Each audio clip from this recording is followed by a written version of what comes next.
welcome back to my channel. And as y'all can see, I have changed the name to Check-In. So let's talk about why I changed the name to Check-In.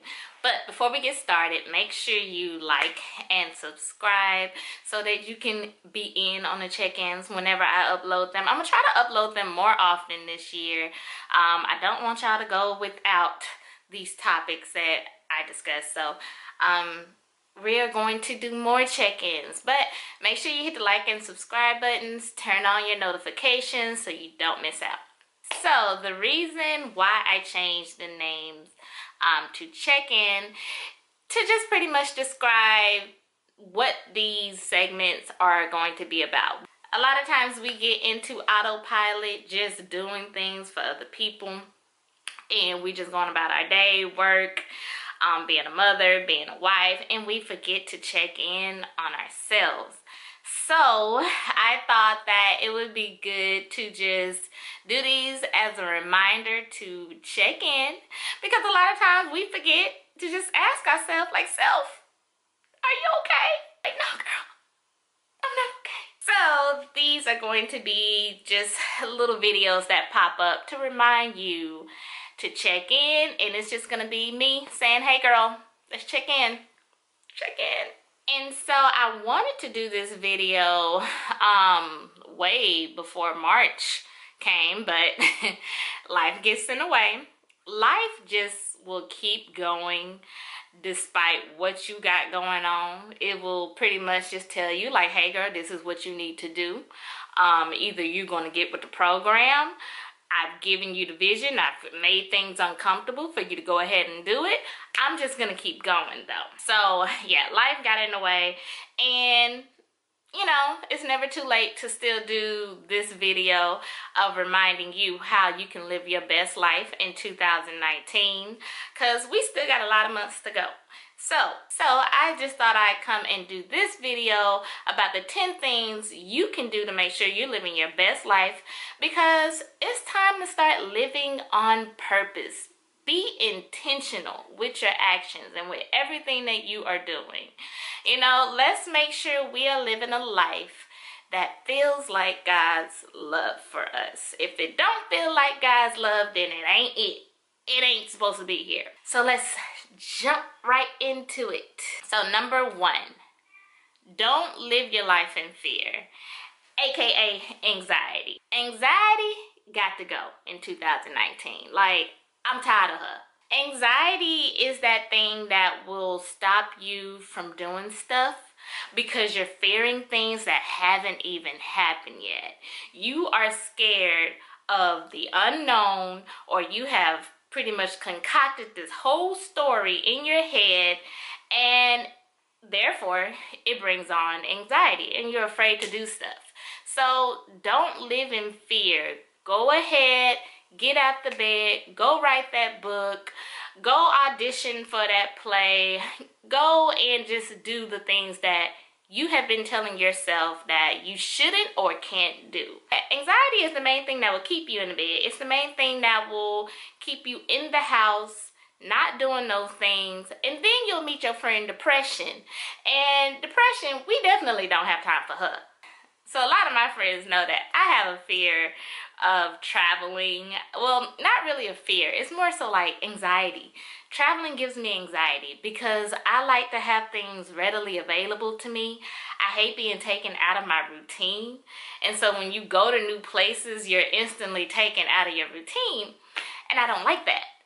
But I know that I miss out on so many beautiful places and so much experience whenever I'm allowing my anxiety to keep me from traveling and doing these things. So you don't want anxiety to be the reason you're held back. So don't live your life in fear. Number 2, positive affirmations every day. This is something that is trending. It's becoming more popular. I'm seeing it more and more on social media. Like every day people posting positive affirmations, and it's great. You know, back in the day, the gospel called it speaking over yourself. Speak over yourself. We have to do more of this, because it's true that a positive mindset and just positive self-talk, it can really help you. And when you are doing positive affirmations, you're doing it at the combative thing and as a preventative measure. A way you can do positive affirmations, write notes to yourself. I've seen where people put sticky notes on their mirrors, or they're jotting them down in their journal. I have a planner. I posted about it on Instagram, and like all throughout the planner, it has just little positive affirmations. So it's good, because on the days where I forget to tell myself, I'm opening up my planner and I'm saying, you're dope. It's like, you know what? I did forget to tell myself I'm dope today. So just write them down, hide them somewhere in the house so that you can stumble up upon it on them days that you might need them. Definitely put them at work, because Lord knows I need them at work. Put them on your cubicle, your door, your office, your computer at work. That way, on those days when you are not feeling amazing, you can be reminded how amazing you truly are. Because depression will try to come in and really make you feel bad about yourself, tell you that you're not on time with life, or that you're not doing as well as other people. And that's just not true. I mean, you have to constantly just be there to uplift yourself, because if no one else in the world can do it, you can definitely do it. Number 3, drink lots of water. And this isn't like your typical, mama, you need to drink water instead of Kool-Aid type of speech. No, this is a real game, y'all. We gotta drink our water. Dehydration is real. If y'all watched the vlog, last year I got strep throat. So painful. But the doctor informed me, like, yeah, girl, you got strep throat and all, but a lot of your symptoms is due to dehydration. And so she gave me like a whole little lecture about me being a mom. It's easy to get dehydrated. You just forget. You forget to drink your water. You forget to just hydrate yourself. And I do remember during that time, I was just going on. It would be a whole day where I would go without drinking water. So I have made some changes to make sure I'm incorporating that throughout my day. I have this little jug, and I got it from Five Below. And so it has the numbers on it. Filling this up twice a day is a gallon of water. And so get you something cute. I found that getting something that I don't mind carrying around is really helpful. And so I tried the whole gallon jug. Y'all know the milk carton. I ain't like that. It's heavy. It leaks. I didn't like it. I found that if I had something that I didn't mind carrying around and that wasn't so heavy, because I filled that up once, it's not that heavy to carry around. And with this handle, it definitely helps. Drinking water can definitely have an effect on your energy level and your brain function. Just get you to thinking a lot better throughout your day. And along with drinking our water to flush out those toxins comes number 4. Making sure you watch what you eat. I try to stay away from over-processed food. 80% of my diet is natural. So that means I am cooking. I know what I'm taking in. I'm not going to fast food restaurants or eating, a bunch of junk food. Now, 80%, so that means 20% I am doing those things. And that's just to like leave room for date night and things like that. But because eating over processed food has a huge effect on your mood. You would be so surprised how much all of those things that we take in affects our brain function. And there's even a Harvard Medical School study, where they showed the link between processed food and junk food and our mood. There's a lot of food that we can take in that can actually help with depression. Things like salmon, olive oil, bananas, those things can be easily incorporated into your diet to help you with those depression symptoms. Now, it's not a cure, but it's definitely a start. So I try to shop at places like Whole Foods, even though Whole Foods is high. Sprouts is a little high too. But Aldi is definitely doable. You can go to the organic section at Kroger's or Walmart, or even Tom Thumb, to just try to take in more organic foods, stay away from all that overly processed stuff. Sugar is definitely something that can, have an effect on your mood. It makes us, it tastes good. It satisfies our taste buds. But trust me when I say it does nothing for your mood. It actually decreases your brain function, makes you feel bad. And with all the stuff we have going on in the world, Lord knows we don't need sugar to add to it.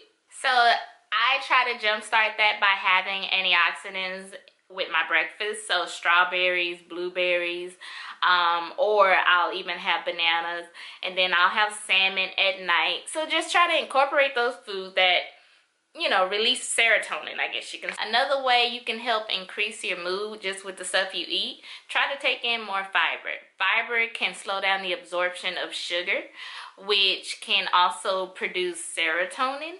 And serotonin is a feel-good chemical. So, that can help with any type of mood swings you may have throughout your day.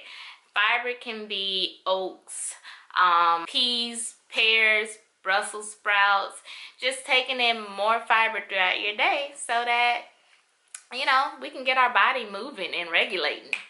Now, number 5, let's get into it. Avoid gossip. Now, as I'm getting older, I'm finding that gossip is just something that does not interest me anymore. It is true that a negative attitude is just as contagious as a positive attitude. So when people are coming to you ready to discuss other people, it can mess with your mind. It can play with you. And so you just want to avoid it altogether. Get friends that want to talk about plans, not people. The main thing is that you never know who you might need one day. So you don't want to talk bad about somebody to somebody. And then I'm just one of those people that I will overanalyze everything. So if you bring in other people's drama to me, I will take that in and probably process that in a way that's going to affect me negatively, and I just don't want that anymore. I guess as I'm getting older, at this tender age of 31, I'm not interested in the negative or the drama that you have going on. By all means, I want to be there for my friends, especially help them out when they're going through things, but gossip and rumors is usually discussing other people, and not necessarily the person that you're talking to, if you know what I mean. It's usually no solution that's being sought out when it comes to gossip. It's just discussing other people's business, so it's no reason for it. The way I avoid gossip, I usually will listen, but I change the subject. I don't engage, I guess you can say, because I don't want to just be like, I don't want to hear that, because that can be rude. But I feel like if I can just show I'm not interested, maybe that will show you shouldn't be interested. And so I'll change the subject, or, just go on about my business, not really engaged, not giving any input. I barely go on the shade room sometimes because a lot of that is just gossip. And usually if you're discussing gossip, it's something negative about somebody. I just don't want the negativity in my day. So I just rather avoid gossip altogether. By all means, we need friends that we can vent to. Everybody got that one good Judy. But if it is discussing someone in a negative way, you just want to try to stay away from that in your life, because it brings bad vibes, and we want good vibes. And it just goes to say, be good to people's nasty. Number 6, get physical. Let's get physical. And of course, getting physical is just simply incorporating some active movement in your life.